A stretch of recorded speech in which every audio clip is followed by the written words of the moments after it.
যারা পিয়ার পদ্ধতিতে নির্বাচন চায় তারা আসলে আওয়ামী লীগকে পুনর্বাসন করতে চায় বলে জানিয়েছে বিএনপির ভাইস চেয়ারম্যান শামসুজ্জামান দুদু।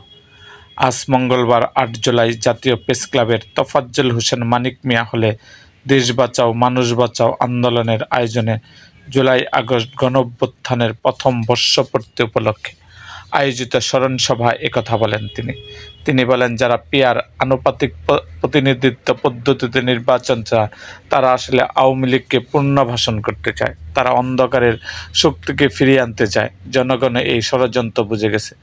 আন্দোলন গত বছরে শুরু হয়নি, এটি ১৫-১৬ বছরের দীর্ঘ লড়াই উল্লেখ করে শামসুজ্জামান দুদু বলেন, এটি ছিল স্বৈরাচার হটানো, গণতন্ত্র ফিরিয়ে আনা, ভোটাধিকার পুনরুত্থানের আন্দোলন।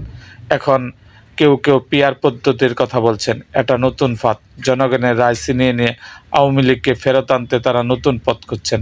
এই চক্রান্ত সফল হবে না। তিনি বলেন, যদি কেউ পিয়ার পদ্ধতি চালু করতে চায় তাহলে সোজাসুজি জাতির সামনে এসে নিজেদের রাজনৈতিক প্রস্তাব তুলে ধরুক, নির্বাচন করুক, জয়লাভ করুক, তারপর পিয়ার আনুক।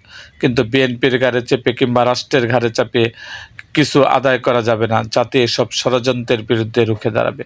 তিনি আরও বলেন, আমরা শহীদদের স্মরণ করছি আমাদের জাতীয় মর্যাদার জন্য।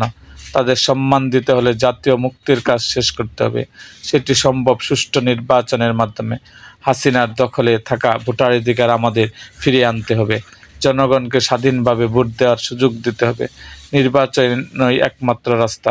নির্বাচন ছাড়া কোনো গণতন্ত্র হয় না। তাই যেখানে আছি সবাইকে নির্বাচনের পক্ষে মাঠে নামতে হবে। বসে থাকলে চলবে না। যারা শহীদ হয়েছেন তাদের প্রতি প্রকৃত শ্রদ্ধা জানাতে হলে গণতান্ত্রিক সরকারের পথেই এগোতে হবে।